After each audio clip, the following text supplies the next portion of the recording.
Assalamualaikum warahmatullahi wabarakatuh. Sahabat Islam Genius, NASA temukan mawar merah di angkasa 14 abad yang lalu. Allah sudah firmankan di Al-Quran. Dilansir oleh merdeka.com/dream.co.id. Al-Quran adalah kitab yang mutakhir, logis, dan semua yang tidak masuk akal oleh umat manusia namun nyata secara ilmiah. Al-Quran adalah kitab pedoman bagi umat Islam di seluruh dunia dan alam semesta. Al-Quran di sisi-sisi yang lain menguak tentang fakta-fakta menarik tentang alam semesta, dan salah satunya adalah mawar merah yang berada di ruang angkasa. Dan sekarang mawar merah itu sudah berhasil dibuktikan dan ditemukan kebenarannya oleh ilmuwan modern.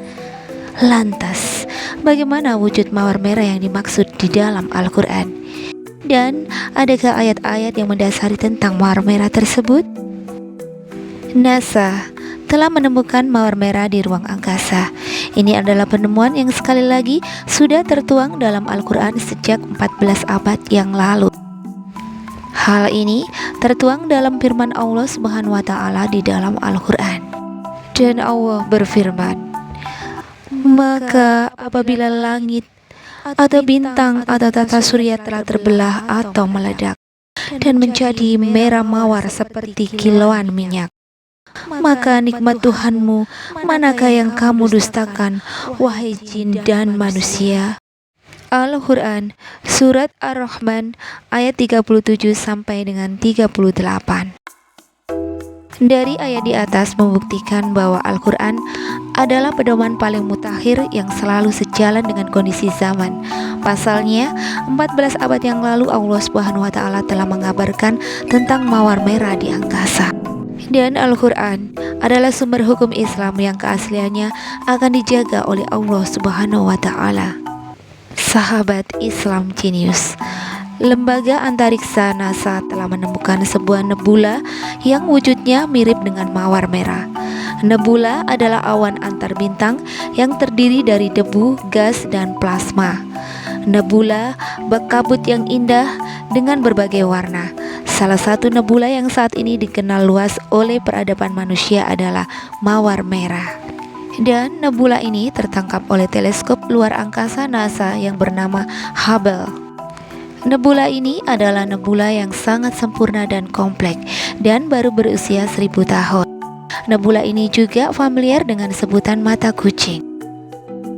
Jauh sebelum NASA menemukan nebula yang berbentuk mawar merah atau mata kucing itu, Allah di dalam Al-Quran sudah mengabarkan kepada umat manusia bahwa penciptaan objek langit dimulai dengan sebuah ledakan dan kemudian terbentuklah mawar merah. Sedikit informasi tentang nebula.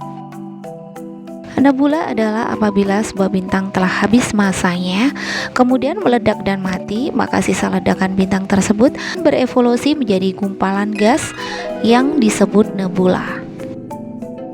Sahabat Islam Genius, masihkah kita ragu atas kebenaran Al-Quran? Apa yang didapatkan oleh NASA ini sebenarnya telah disebutkan dalam Al-Quran 14 abad yang lalu sebelum para ilmuwan NASA menemukannya. Fenomena yang ditemukan oleh NASA ini difirmankan oleh Allah Subhanahu wa Ta'ala dalam surat Ar-Rahman ayat 37. Maka ketika langit terbelah atau meledak, lalu menjadilah ia mawar merah yang berkilat seperti minyak. Ayat tentang mawar merah sebenarnya juga ditafsirkan sebagai bukti dari teori penciptaan oleh beberapa ilmuwan.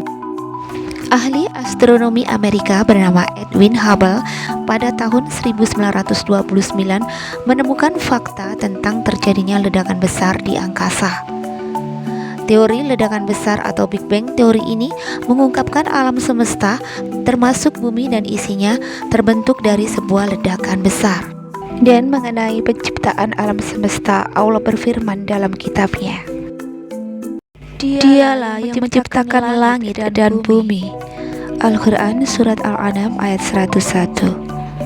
Dan Allah juga berfirman dalam Al-Quran Surat Al-Anbiya ayat 30, Dan tidakkah orang-orang kafir itu memikirkan dan mempercayai bahwa sesungguhnya langit dan bumi itu pada asal mulanya tercantum sebagai benda yang satu, lalu kami pisahkan antara keduanya. Bahkan Syekh Tantawi Jauhari atau Al-Jawahir menulis sekitar tahun 1920 sampai dengan 1930 menyatakan, apa yang dijelaskan oleh Al-Quran ialah langit yang banyak dan bumi ini termasuk matahari, bintang-bintang dan segala alam ini asalnya tercantum padu. Kemudian Allah pisahkan kesemuanya. Ayat ini ialah mukjizat, karena ilmu ini belum diketahui kecuali hari ini. Teori inilah yang menyatakan adanya awal atau permulaan pada alam semesta yang disebabkan oleh Big Bang. Kalau alam semesta ini memiliki permulaan, tentu saja ada yang menciptakan, yakni Allah Subhanahu wa Ta'ala, Sang Pencipta alam semesta. Sahabat Islam Genius, semoga informasi ini akan menambah keimanan kita kepada Allah Subhanahu wa Ta'ala, sehingga kita bisa lebih bertakwa lagi kepada Allah Subhanahu wa Ta'ala. Amin amin ya robbal alamin. Dan jangan lupa tekan tombol subscribe, like, dan lonceng notifikasi agar kita bisa bertemu kembali di lain informasi. Dan wassalamualaikum warahmatullahi wabarakatuh.